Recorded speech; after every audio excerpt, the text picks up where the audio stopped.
I should say here that we haven't all come with the same instrument, and we haven't all come with the same amounts of money, and we haven't all come with either loans or grants. So for each agency, you'll see the date on which we signed our loan or grant agreement. You'll see the amount, but you'll see also that a number of us came with loan financing, others with grants financing, and one thing that I haven't put here is that some of us came in a budget support instrument, while others, such as the French Development Agency and the European Investment Bank, came with an investment focus, an investment programmatic investment loan. So how do we work together? I think most importantly is to tell you that we're doing parallel financing. We are not co-financing. So every single agency signed its separate financing agreement.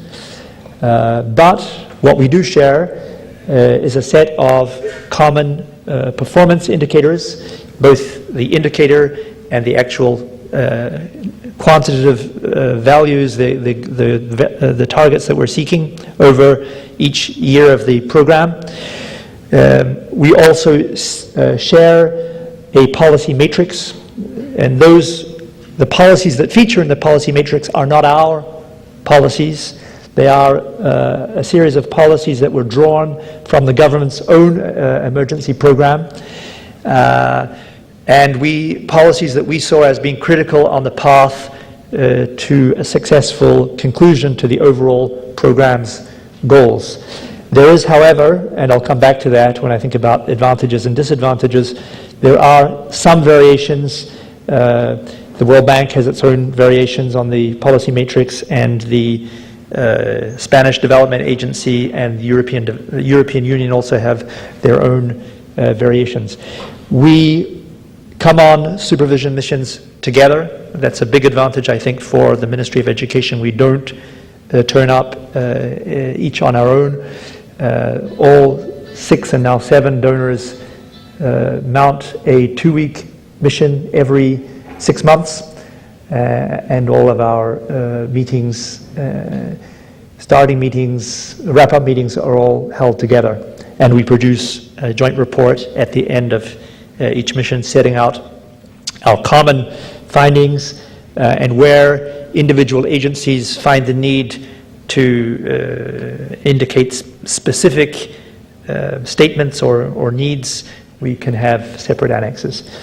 The consortium as a whole is led by a lead agency. For the first 3 years of the consortium, it was the French Development Agency that fulfilled this role. It is now the World Bank, and by the end of the program there will no doubt be a third agency which steps up to take that role. So what about the advantages and the disadvantages for the donors? I think it's been very important for us that we've been able to rationalize our resources. As you know, our resources are also limited.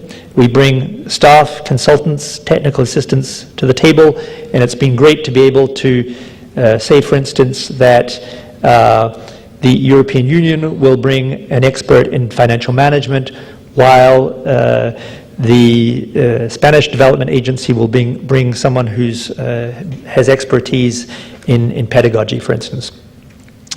We think that our interventions are more efficient. We get more impact, I think, for reduce our limited resources.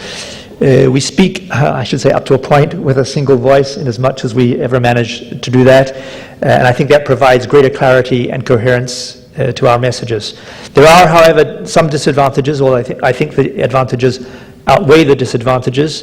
It's not always easy to speak with a single voice, and to arrive at having a single voice, we do have to come to some compromise internally within the consortium. There are some risks in having variations on the policy matrix. The fact is that we all come from different agencies that have their own institutional cultures, their own languages, and it was inevitable, it seems to me, that there was some variation in the language we used, but we have tried to keep that to a minimum.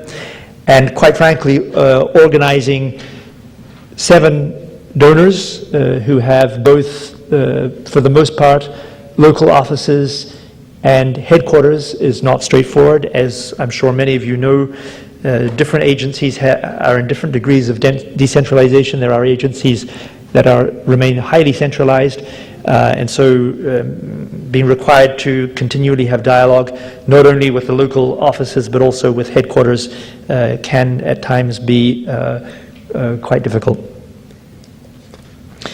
What are the achievements and challenges of the program overall? I think it's fair to say that there is extremely strong program ownership in the Ministry of Education at both the central and regional levels.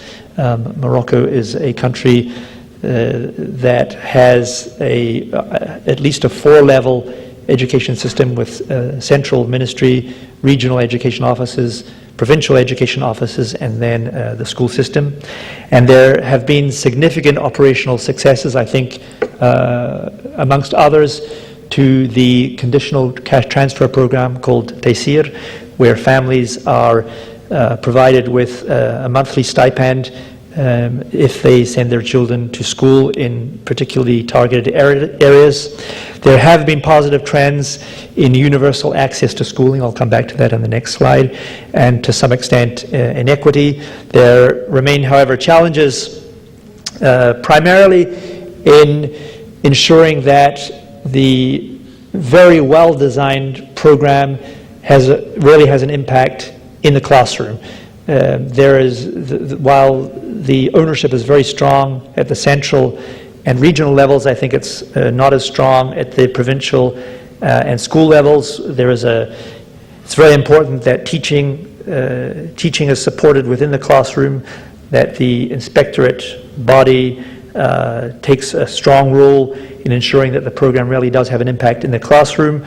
Morocco will continue, I think, to build on its evaluation and remediation culture, including in the classroom, in order that all students have the opportunity to acquire the competencies that they need.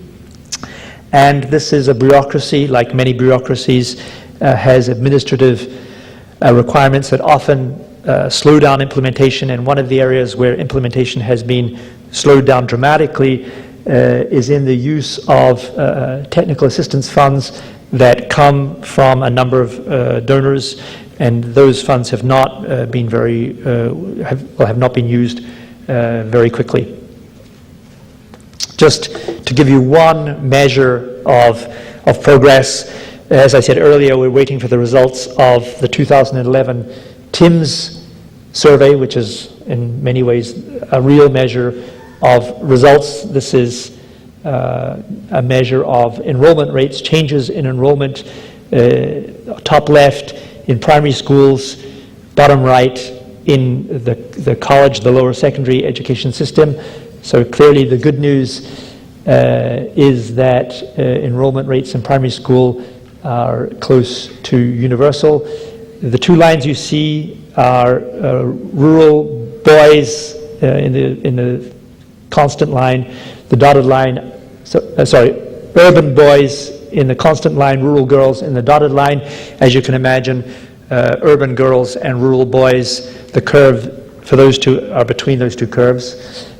So the good news is that primary education is coming close to universal, that the gap between urban boys and rural girls is closing. In college, the trends are positive. We're getting increases at all levels. The not so good news is, one, the gap is extraordinarily large. The gap is not closing. And we haven't seen, as a result of the emergency program, any kind of inflection in the curve for rural girls, which is increasing, but is increasing at pretty much at the same rate. And finally, for those of you who are thinking of this multi-donor approach, whether it's on the donor side or on the government side, some words of wisdom. As you know, almost all agencies have multi-year strategies, either by country, by sector, or sometimes by country and by sector. I think what we've found is that if we had been able to influence the strategy development earlier on upstream, the chances of harmonizing our downstream program would have been that much easier. It took quite some time, and it would have been helped by an upstream harmonization. It's very important, and I think we've managed to do that largely, to maximize the sectoral elements that we have in common, whether these are objectives, policy measures, indicators, or expected results, in order to avoid fragmentation. Be very clear right from the start about the various ways of working, including regular joint missions, rules of communication, engagement, what will be the formal requirements for documentation, and who will take the leadership at any one time on whatever issue. Very important, even when you've thought of all these things, to keep communication lines open both within the group and clearly with government, since there are always unexpected events that need to be dealt with, and I think communication is the most important response to those changing events. And where resources are scarce, it's very important to be looking for complementary strengths amongst donors so that we can optimize our interventions. Thank you very much.